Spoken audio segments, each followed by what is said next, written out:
Pemirsa, kembali lagi dalam Majelis Ilmu Damai Indonesiaku spesial Ramadan. Pada segmen sebelumnya Habib Alkaf telah menjelaskan kepada kita mengenai tugas utama kita di muka bumi adalah beribadah kepada Allah. Namun sebagai seorang manusia kita juga tetap perlu atau butuh untuk bersosialisasi dan juga bermuamalah. Lantas bagaimana ya pemirsa supaya kita bisa menjaga ibadah kita kepada Allah atau hablum minallah dengan tetap bisa melaksanakan hablum minannas atau hubungan baik bersama dengan sesama manusia. Pada segmen 2 ini, Ustadz Profesor Syafi'i Antonio akan menjelaskan kepada kita mengenai hal tersebut. Silakan Prof.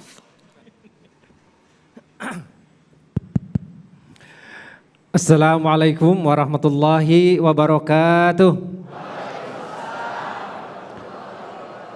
Alhamdulillahi wa kafa, wassalatu wassalamu ala rasulillah mustafa wa ala alihi wa ashabihi ahli sidki wal wafa. Wa nahnu al-hadirun fi hadal majlis insyaallah minhum fid dunya hasanah wa kadzalika fil akhirah naila al-firdausa biduni hisab. Amma ba'd. Dengan izin dari Gurunda Habib Ahmad Alkaf, demikian juga dari akhi moderator, izinkan saya untuk membahas bagian yang kedua tentang muamalah. Tapi sebelumnya saya ingin bertanya dulu, mana yang lebih baik antara yang soleh, taat ibadah, miskin tapi sabar dengan soleh, taat ibadah, kaya dan syukur? Bagusan mana?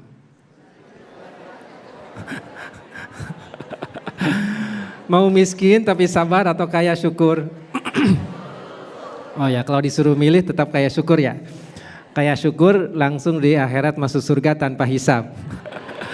Itu harapan kita. Tapi biasanya orang itu banyak masalahnya tuh dalam muamalah.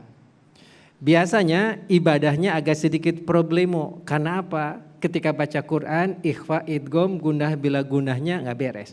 Coba mau dites. Ibu-ibu dites baca surat Tabarak 1 halaman. Salahnya berapa?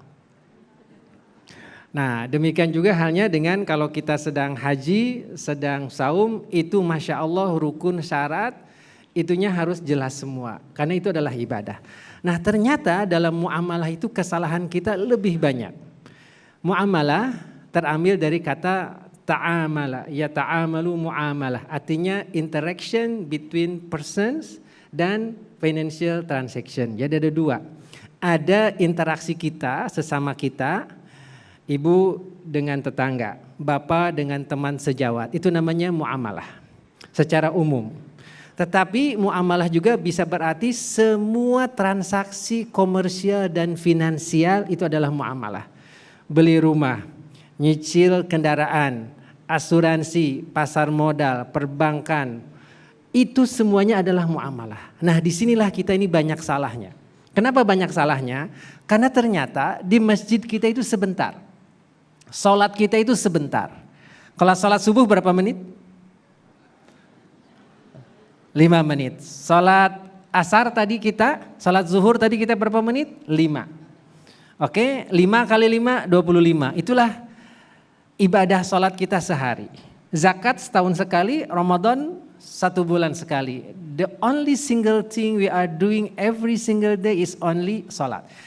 Itu ternyata cuma 25 menit. Nah, sisanya ngapain? Dari jam 6 subuh sampai jam 8 malam. Keluar rumah jam berapa?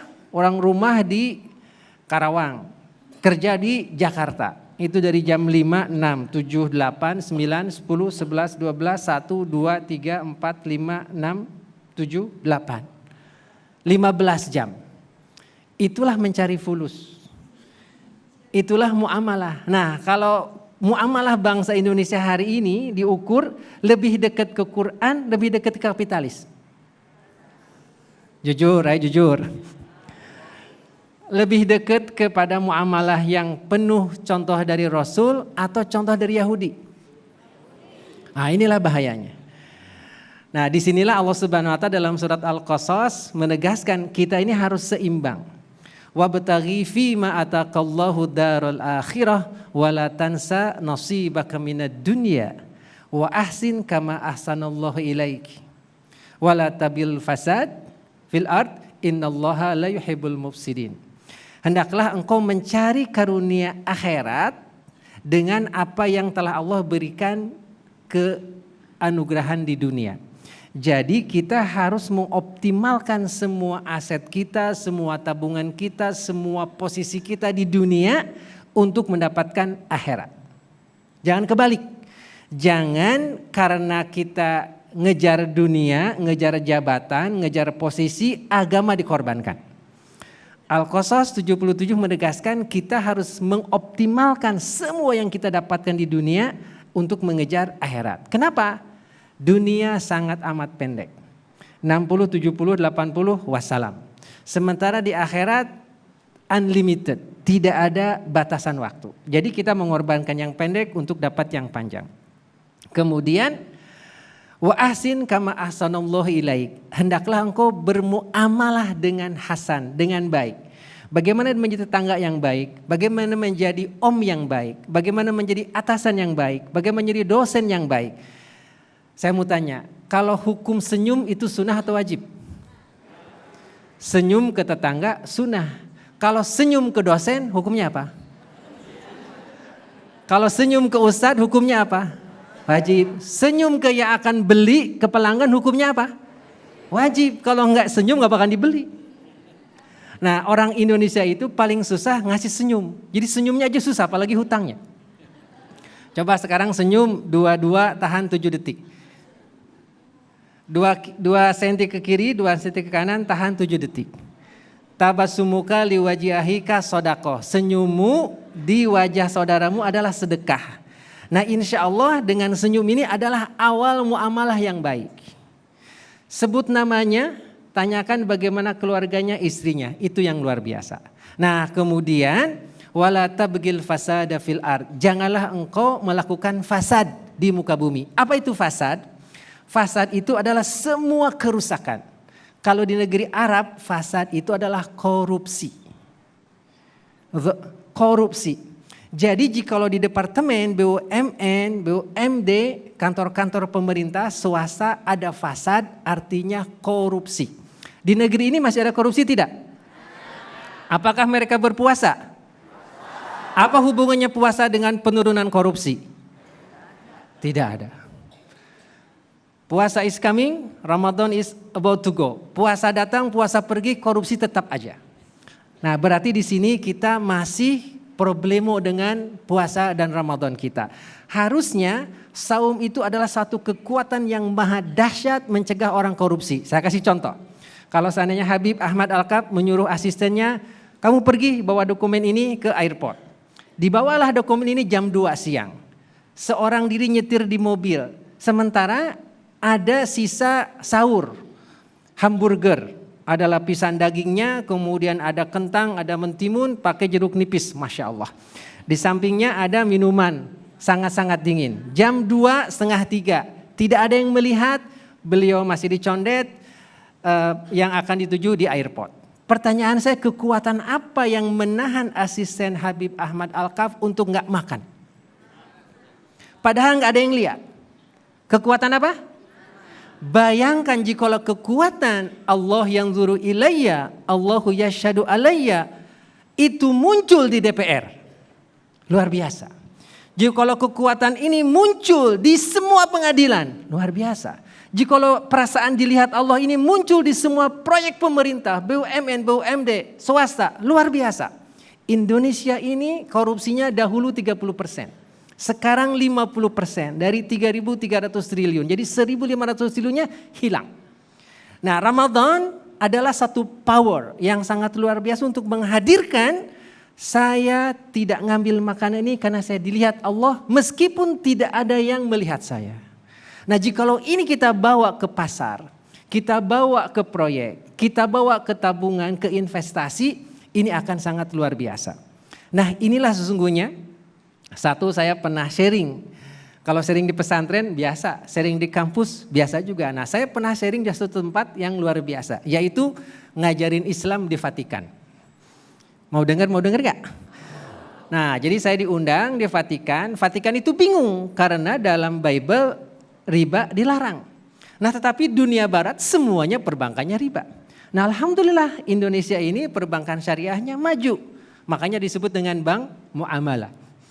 Bank yang bertransaksikan secara bagi hasil menghindari riba. Nih, bagaimana Indonesia bisa maju dan bagaimana keuangan di sini bisa berkembang? Nah, saya mengatakan kepada mereka, Islam itu adalah rahmatan lil alamin. Faridohnya faridoh Islam, tetapi semua dapat berkahnya, termasuk juga Ramadan. Ibu-ibu, kalau saya mau tanya, apa nama kue kering yang suka dimakan lebaran paling terkenal? Nastar. Kue kering yang paling terkenal namanya apa? Kongwan. Puasa enggak? Enggak puasa. Sebut aja. Demikian juga jikalau itu apa namanya? Sirup yang paling terkenal apa mereknya? Masya Allah. Kemudian kalau mie instan yang paling terkenal apa namanya? Oke, kemudian penggorengannya apa namanya? Teflon. Minumnya? Astagfirullah. Itu semuanya nggak puasa. Bener nggak?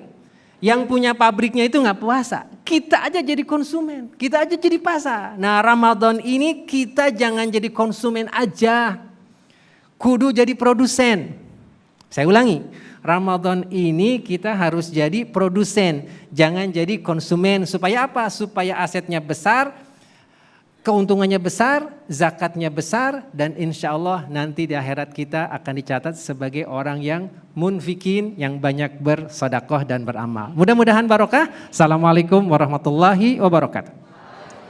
Masya Allah, terima kasih kepada guru kita, Profesor Dr.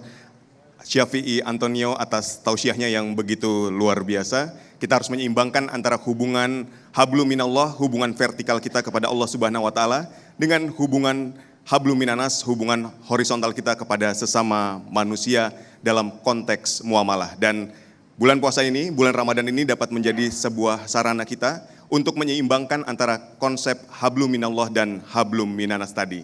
Dan pemirsa, usai jeda yang satu ini kami akan menghadirkan sesi tanya jawab. Jadi kepada jemaah yang hadir di sini, siapkan pertanyaan terbaik Anda untuk ditanyakan kepada guru-guru kita mengenai rajin ibadah tapi muamalah juga harus tetap dilaksanakan dengan baik. Tetap di Damai Indonesiaku spesial Ramadan.